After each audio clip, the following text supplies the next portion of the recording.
Hello and welcome to the Central Television. I am Likon Onobanjo. Here are stories making headlines beyond the continent.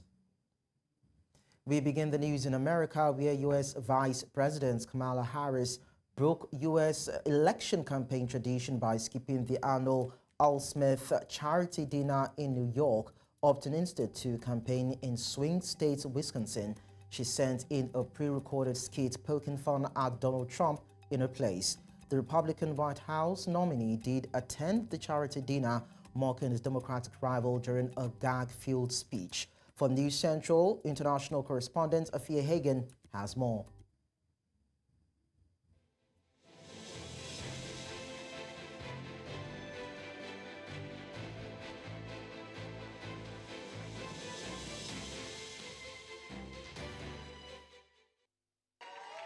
Former President Donald Trump insulted Vice President Kamala Harris's family, repeatedly mispronounced her name, and complained about how badly he was treated during his presidency, drawing occasional cheers and some laughs from a friendly crowd at the Al Smith charity dinner. I don't know what's going to happen 3 weeks from now. It's going to be very interesting. It just started. It's actually, isn't it sort of exciting, right? It really, isn't it just exciting what's going on? It's a process. It's a rough process, too. Not so pretty, and yet sometimes very beautiful.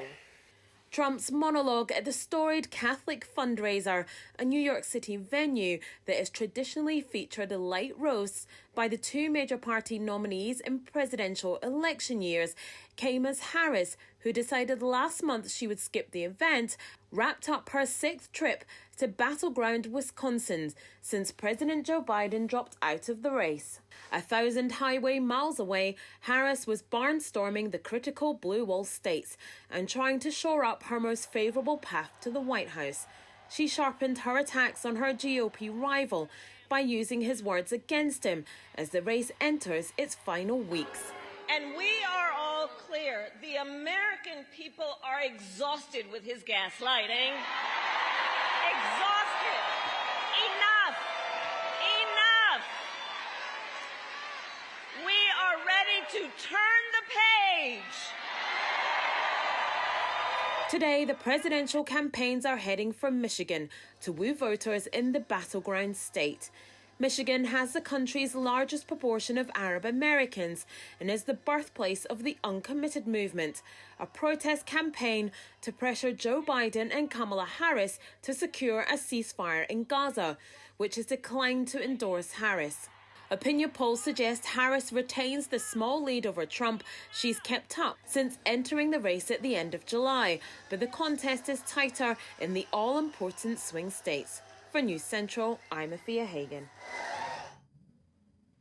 Meanwhile, a Republican strategist, Keith Nahagian, who served in the White House under George H.W. Bush and is a veteran of 6 presidential campaigns, claims that U.S. Vice President Kamala Harris is failing to address the concerns of undecided voters in the final weeks of the presidential race. Whoever's voting for Trump is already set. Whoever's voting for Harris is already set.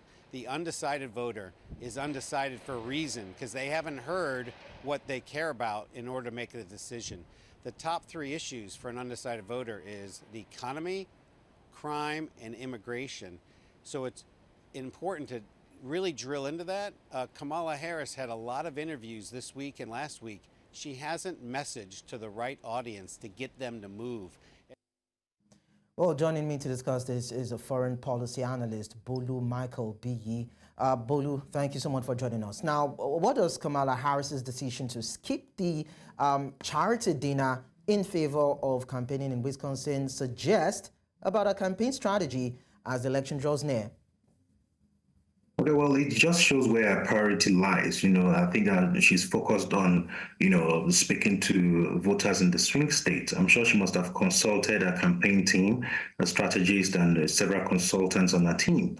And, they must have advised her as well that, we have a couple of days to go. And at this point in time, we need to actually reach out to people. It just shows that a priority is to campaign. Campaigning is a priority rather than attending a traditional event. But this could snowball in a negative way, in the sense that it could indicate that she's jittery. A confident candidate should be able to take even a day or two, to rest or to be away from the campaign and be confident that a lot of work is still going to be done on the ground. And it may not sit well with some of the undecided voters because it's a charity event, and her not attending such a charity event may mean that she doesn't really care much about the people.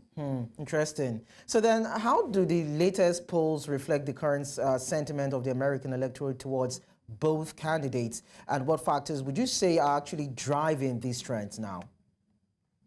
Okay, I think the polls, what we are seeing right now is a divided electorate. The polls are showing that Donald Trump is leading on issues like the economy, immigration, and security, while Kamala Harris is leading on issues as relate to, say, abortion right, environment, healthcare, and home ownership. But I think the election is going to be decided by undecided voters or swing voters, but generally factors like adverts, factors like debate, performance, and donations, a couple of these events that are coming up. There are some of the factors that influence the final decision of a potential voter. Okay, so earlier on, you just talked about the fact that Kamala Harris might not really care much about the people because of his priorities. And we've seen, Donald Trump being vocal and bullish or brutish in his speech. Do you think that could in any way influence the final outcome of this coming election? Oh, well, it's not really about the rhetorics. I think people will be more focused on policy, and I think that's what Donald Trump is doing right in the campaign. He's touched on issues that matter to the people right now, which is immigration, the economy as well. And those are the issues that they trust him with because he has shown a sample of his leadership in his first term. So I think his strategy entirely is basically focused on his existing loyalists, his existing fan base or voter base to turn out for him when it matters most, while Kamala Harris' approach is to win new voters, and that's why she's focused on the swing states. All right, so finally, before I let you go, B, how are international observers and political analysts interpreting the potential outcomes of this election, particularly in terms of its impact on U.S. foreign policy and global relations? Okay, generally, international observers and political analysts would consider what the victory of either candidates would mean for international affairs, especially on key issues like international security, climate change, trade, international alliances. So the political analysts would believe that Kamala Harris being a Democrat, it would mean a victory for her would mean more diplomacy or strengthening existing alliances, with the international community, while a win or a Donald Trump win would mean a greater focus on domestic issues and lesser international engagement, because Donald Trump policy is an America first policy, and that was how it was in this first term, and it doesn't intend to change that even in this election. Okay, no problem. Thank you so much, Bulu Michael B, for sharing your thoughts with us. Cheers, thank you. We now head to South America, where the death toll from floods and mudslides triggered by torrential storms in southern Brazil has risen to 39, with at least 68 people reported missing. The state of Rio Grande do Sul has declared a state of emergency as rescuers continue searching for dozens of missing individuals in the wreckage of collapsed homes, bridges, and roads. More than 350,000 people have suffered some form of property damage. Officials have warned that worse conditions may yet come.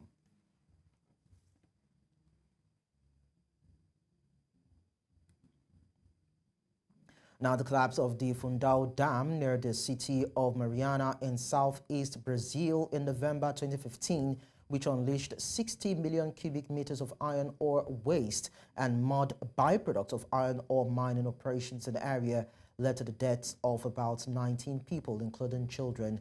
The incident has been described as the worst environmental disaster in Brazilian history, causing approximately 600 people to lose their homes and resulting in the destruction of bridges, roads, houses, factories, as well as farmland, wildlife, and historic churches containing priceless artifacts. Now, nearly a decade after the tragedy, victims are yet to be compensated. Residents continue to mourn not just the loss of their family and friends, but also their city, which still bears the scars of the disaster.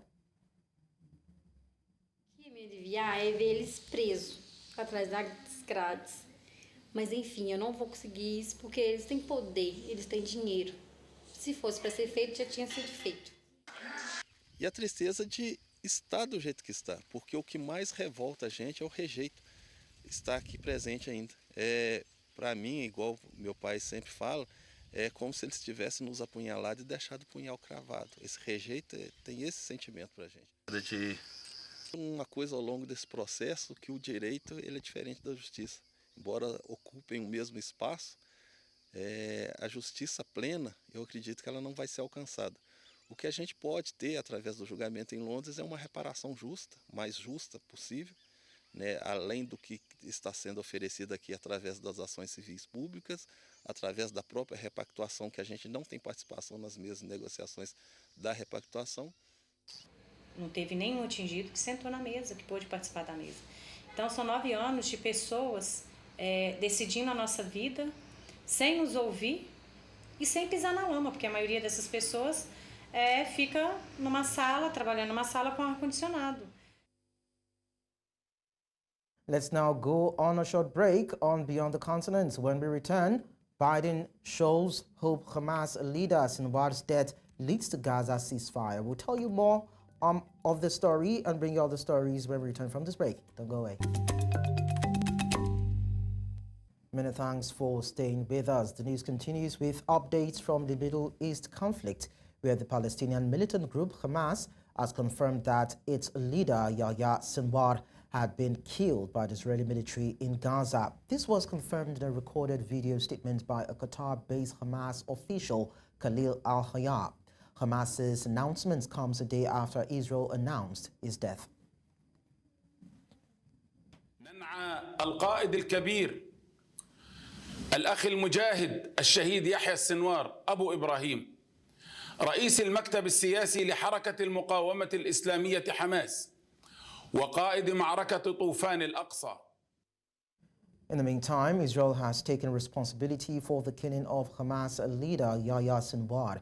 Israeli Prime Minister Benjamin Netanyahu said on Thursday that the killing of Hamas chief Sinwar is the beginning of the end of the war in Gaza. Gazans are hopeful that the war would come to an end now, as Sinwar was widely believed to be the elusive mastermind of the unprecedented attack on Israel on October 7, 2023, that triggered a relentless Israeli military campaign in Gaza. He's dead. He was killed in Rafah by the brave soldiers of the Israel Defense Forces. While this is not the end of the war in Gaza, it's the beginning of the end. To the people of Gaza, I have a simple message. This war can end tomorrow. It can end if Hamas lays down its arms and returns our hostages. Earlier, we were joined by our international correspondent, Afia Hagen. Released by the IDF that purports to show the moment that Sinwar was discovered. Now, IDF soldiers and trainee soldiers, notably, were on patrol in Rafah, where they came across Sinwar with some of his colleagues. Now, he ran into a building. You're absolutely right. We are seeing a daily rise in the number of casualties, and like we said, we would like to think that this is the beginning of the end. And a lot of people looked at Yahya Sinwar as someone who was a stumbling block when it came to negotiations, and that's negotiations about the end of the war and about the release of hostages. And some people will say that now that he has been removed, he has been eliminated, perhaps those negotiations can go further, but it might go in the opposite direction. And like I said, that this might actually just embolden Hamas even further.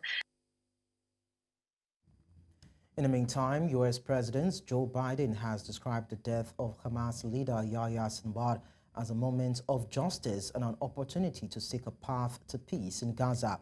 Biden said Sinwar was believed to be the mastermind behind the October 7, 2023 attack on Israel, has the blood of Americans, Israelis, Palestinians, Germans, and many others on his hands. Speaking in Berlin, the U.S. president said he had urged Israeli Prime Minister Benjamin Netanyahu to seize this moment as an opportunity to seek a path to peace and a better future in Gaza without Hamas. German Chancellor Olaf Scholz also echoed Biden's sentiments, expressing hope that the Hamas leader's death could pave the way for a ceasefire in Israel's ongoing conflict with the Palestinian militant group. The death of the leader of Hamas represents a moment of justice. He had the blood of Americans and Israelis, Palestinians and Germans and so many others on his hands. I told the Prime Minister of Israel yesterday, let's also make this moment an opportunity to seek a path to peace, a better future in Gaza without Hamas. Mit dem Tod des Hamas-Anführers Sinwar, der für die furchtbare Terrorattacke verantwortlich gewesen ist, öffnet sich jetzt hoffentlich die konkrete Aussicht auf einen Waffenstillstand in Gaza, auf ein Abkommen zur Freilassung der Geiseln. Now, the United Nations said on Friday that 1 million children in Gaza are living in a hell on earth, with around 40 children being killed there every day over the past year. Spokesman for the United Nations Children's Agency, UNICEF, James Elder, stated that children continue to suffer unspeakable daily harm more than a year into Israel's war against Hamas in the besieged Palestinian territory. According to Elder, children are being repeatedly displaced by violent and frequent evacuation orders, even as deprivation grips the entirety of Gaza. Embodiment of hell on earth for its million children, and it is getting worse day by day as we see horrific impact of daily airstrikes and military operations on Palestinian children. The latest figure that UNICEF uses, and it's conservative, is 14,100 girls and boys having been killed in Gaza. Fortunately, that number will hold true. There are many, many more under rubble. On a conservative measure, around 35 to 40 girls and boys are killed every day in Gaza since the 7th of October. Away from the Middle East to the war in Europe, British Prime Minister Keir Starmer has stated that if North Korea has indeed deployed troops to Russia for Moscow's war against Ukraine, as reported by South Korean intelligence, it reflects desperation. Seoul's National Intelligence Service released satellite images which it claimed showed the first deployment of elite North Korean soldiers being transported by Russian military vessels to Vladivostok. According to Seoul's spy agency, between October 8 and 13, North Korea's special forces were moved to Russia via a Russian Navy transport ship, marking the beginning of North Korea's military involvement in Moscow's war in Ukraine.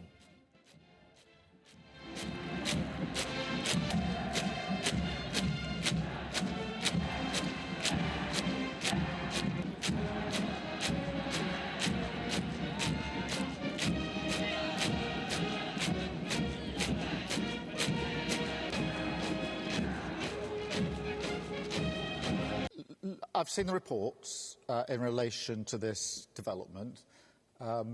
If it's true, then to my mind, it shows a level of desperation in relation to Russia, which goes with the points I made at the end of the short remarks about the situation, if you like, as we enter into, yes, what will be a difficult winter, but with Russia in a difficult position in numbers of casualties, the impact on their own resources. And so I say, if this is true, then to me, it looks more an act of desperation than anything else.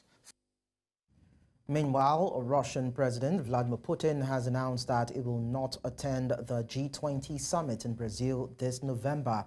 He made the statement while speaking to a journalist in Moscow ahead of a BRICS summit. According to Putin, his presence will disrupt the normal proceedings of the forum and draw all attention to the ongoing war with Ukraine. He added that it would be more appropriate to find someone in Russia to represent the country's interests. Last year, the International Criminal Court issued a warrant for Putin's arrest over the alleged illegal deportation of Ukrainian children following Moscow's 2022 offensive. However, Putin dismissed the risk of his arrest if he were to travel to Brazil. Мы же понимаем, что происходит вокруг России. И я понимаю. У меня с президентом Лулой прекрасные дружеские отношения. Ну что же я там специально туда приеду, чтобы, значит, нарушить нормальную работу этого форума. Ну, мы же прекрасно понимаем, и я понимаю, что это ничего, кроме там, даже если исключить этот МУС, ну, это разговоры будут только об этом. Мы фактически сорвем работу двадцатки. Зачем? Ну, мы же взрослые люди. Поэтому мы найдем, кто в России на высоком уровне достойно представит интересы нашей страны. Away from that, the south of France has seen severe flooding that has left many buildings damaged and residents displaced. This comes after 9 departments were placed on orange alerts by state forecaster Météo France, with warnings of heavy rain, storms and potential flooding. In the wake of the floods, Prime Minister Michel Barnier said that France must be prepared to face risks and disasters in all areas as an effect of climate change, while citizens expressed shock at the unprecedented flood levels after what they believe to be the most violent Kevins episode in 40 years. This comes a week after Storm Kirk swept across France, leaving a trail of damage and flooding in its wake. De mémoire d'hommes et de service ici, un épisode sévenol d'une telle violence depuis 40 ans. Et d'abord, à cet instant, je pense naturellement au nom du gouvernement tout entier à toutes les personnes, des familles, des personnes âgées, des commerçants, des artisans qui ont été touchés dans leur vie quotidienne. On doit se préparer avec le changement climatique à faire face à des risques et à des catastrophes dans tous les domaines de plus en plus souvent. Et mieux on se préparera ensemble au niveau des pays qui sont ensemble dans cet ensemble européen, mieux ça vaudra. Je pense depuis longtemps que la prévention coûte moins cher que la réparation. C'est l'un des leçons aussi de ces crises. And that's all on Beyond the Continent. Don't forget to watch News Central live on DSTV channel 422, Star Times, channel 274, Avo TV and YouTube. Many thanks for watching. I am Likon Onobanjo.